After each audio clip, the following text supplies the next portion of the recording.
जय हिंद साथियों। हरियाणा के अंदर बहुत तेजी से आम आदमी पार्टी का ग्राफ बढ़ता जा रहा है। हर रोज सैकड़ों की संख्या के अंदर ज्वाइनिंग हो रही है।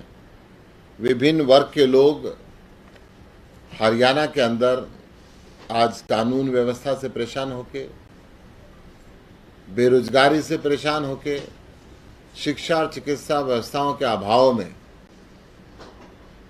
और दिल्ली को देखते हुए, दिल्ली मॉडल को देखते हुए अरविंद केजरीवाल जी ने जो शिक्षा के क्षेत्र के अंदर, चिकित्सा के क्षेत्र के अंदर अभूतपूर्व काम किए हैं, उनको देखते हुए, यहाँ के भ्रष्टाचार मुक्त प्रशासन को देखते हुए हरियाणा के अंदर भी आम आदमी पार्टी के साथ जुड़ रहे हैं।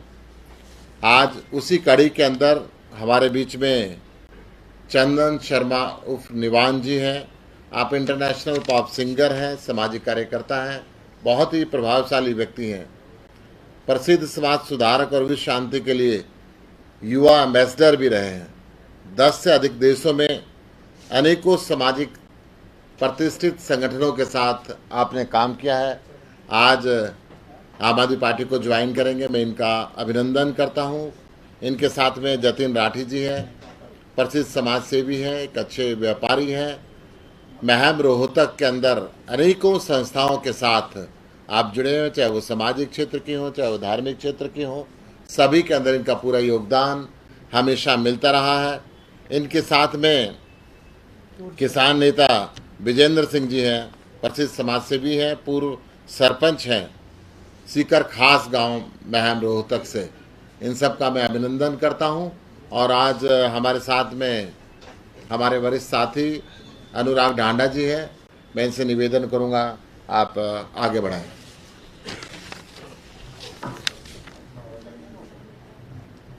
देखिए, बहुत महत्वपूर्ण समय आम आदमी पार्टी के लिए हरियाणा के अंदर है। आप सभी को मालूम है कि अभी अरविंद केजरीवाल जी ने मेक इंडिया नंबर 1 कैंपेन का लॉन्च हरियाणा से किया, और उसके बाद जिस तरीके का रुझान हरियाणा के अलग अलग इलाकों में पार्टी के प्रति है, आदमपुर में भी बड़ी तादाद में लगातार लोग हमको ज्वाइन कर रहे हैं, और हरियाणा के अलग अलग हिस्सों से अलग अलग प्रसिद्ध अलग अलग वर्ग के लोग हमको ज्वाइन कर रहे हैं। आज उसी कड़ी में ये सारी ज्वाइनिंग्स हो रही हैं यहाँ पर, और आने वाले वक्त में और कई बड़े बड़े नाम हैं जो पार्टी के साथ जुड़ने वाले हैं।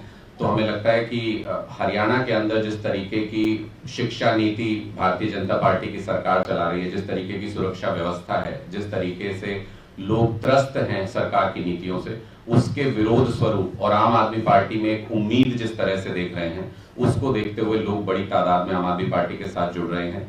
आज भी आप सब लोगों को मालूम है कि गुजरात में जिस तरीके से हमारे दफ्तर पर रेड हुई है, इसका बड़ा जबरदस्त विरोध दिल्ली में जिस तरीके का घटनाक्रम पिछले दिनों में हुआ, और गुजरात में जिस तरीके से भारतीय जनता पार्टी के लोग और भारतीय जनता पार्टी की सरकार ट्रीट कर रही है, आम आदमी पार्टी के खिलाफ रेड हो रही है, हमारे कार्यकर्ताओं पर हमले हो रहे हैं, इसका बड़ा जबरदस्त विरोध और रिस्पॉन्स हमें जमीन पर देखने को मिल रहा है। लोग हमें ये कहते हैं कि भारतीय जनता पार्टी के ऐसे एक्ट अपने आप में ये बताते हैं कि आप सही रास्ते पर हैं, और भारतीय जनता पार्टी की सरकारें, भारतीय जनता पार्टी के नेता आम आदमी पार्टी को रोकने की कोशिश कर रहे हैं इस तरीके के घटनाक्रम के द्वारा, और लोगों में सहानुभूति के साथ साथ समर्थन भी लगातार बढ़ता जा रहा है। मैं सुशील जी से रिक्वेस्ट करूंगा कि एक बार तमाम जो हमारे साथी आज ज्वाइन कर रहे हैं पार्टी, उनको वो ज्वाइन कराएं पार्टी में। सबसे पहले चंदन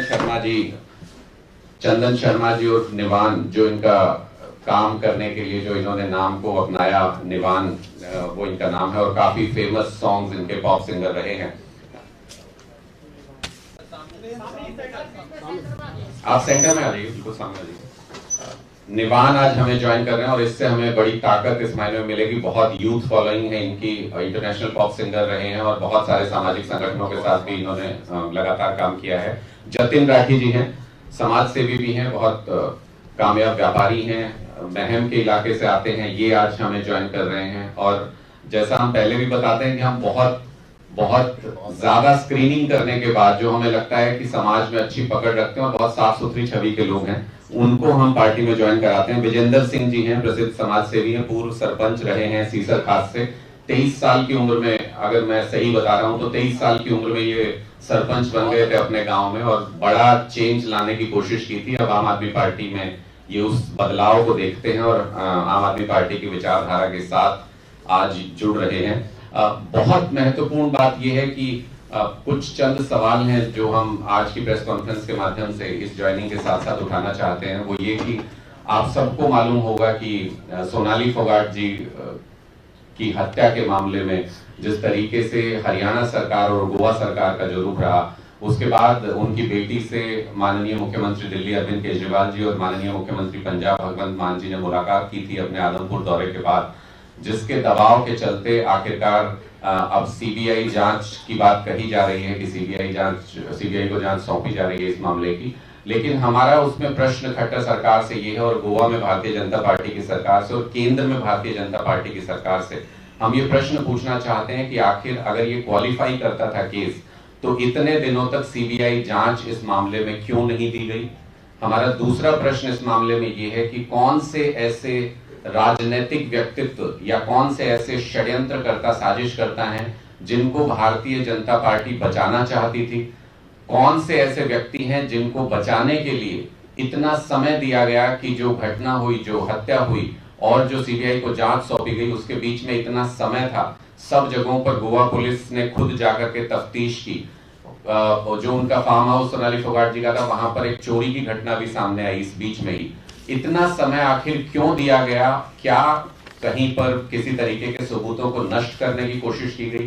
क्या केस को गुमराह करने की कोशिश की गई? और अब जब सरकारें सेटिस्फाई हैं कि ये केस गुमराह हो चुका है, इसके सबूतों के साथ छेड़छाड़ की जा चुकी है, क्या उसके बाद सीबीआई जांच सौंपी जा रही है, सीबीआई को जांच सौंपी जा रही है? ये बेहद ही गंभीर मामला है, हरियाणा के लोगों के लिए संवेदनशील मामला है और लगातार लोगों के जहन में ये शक बना हुआ है कि आखिर क्यों जब ये घटना हुई और प्राइमा फेसी ये नजर आ रहा था कि ये हत्या है और ये भी नजर आ रहा था कि जो लोग इसमें इन्वॉल्व, जिनको आरोपी बताया जा रहा है, वो सिर्फ कठपुतलियां हैं, इसके पीछे कोई बड़ी साजिश हो सकती है। तो उसी वक्त फैमिली को अपनी तरफ से कमिटमेंट देने के बाद भी आज उस बात को मुझे लगता है कि 2 सप्ताह के आसपास होने वाले हैं, जो परिवार मिला था खट्टर साहब से और उन्होंने ये प्रॉमिस किया था कि वो सीबीआई जांच की सिफारिश करेंगे, गोवा सरकार से बात करेंगे और ये कहा गया था कि सीबीआई को जांच दी जा रही है। 2 सप्ताह का समय आखिर क्यों लिया गया? ये एक बड़ा सवाल है जिसका जवाब हरियाणा सरकार को भी देना होगा, जिसका जवाब गोवा सरकार को भी देना होगा और केंद्र सरकार को भी इसका जवाब देना होगा, क्योंकि ये लॉ एंड ऑर्डर से जुड़ा हुआ मामला है और सीधे तौर पर किसी राजनीतिक साजिश की तरफ इशारा करता है। इसके जवाब जब तक नहीं मिल जाते तब तक हरियाणा के लोग इस मामले को लेकर के संतुष्ट नहीं होंगे और परिवार के मन में भी कहीं ना कहीं ये संशय था। जब हमने भी मुलाकात की, जब दोनों मुख्यमंत्री मिले परिवार से, तो उनकी बेटी, उनके पूरे परिवार की तरफ से ये कहीं ना कहीं शक था, संशय था कि आखिर इतना समय क्यों लिया जा रहा है, क्या इस दौरान किसी तरह से सबूतों से छेड़छाड़ की जा रही है। और गोवा पुलिस जो तफ्तीश कर रही थी उससे भी परिवार बिल्कुल सेटिस्फाई नहीं था। तो ये अनसुलझे प्रश्न अभी भी बरकरार हैं। सीबीआई की जांच अगर दी जाती है उसके बाद भी ये सवाल बरकरार हैं कि आखिर इतने समय तक किसे बचाने के लिए, कौन से सबूत नष्ट करने के लिए या किस तरह से इस पूरी जांच को डीरेल करने के लिए इतना समय आखिर सरकार ने क्यों लिया। आपके कोई प्रश्न हो तो आप पूछ सकते हैं।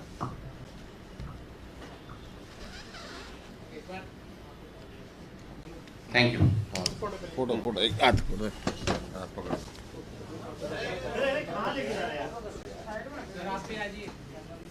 आप पकड़ो।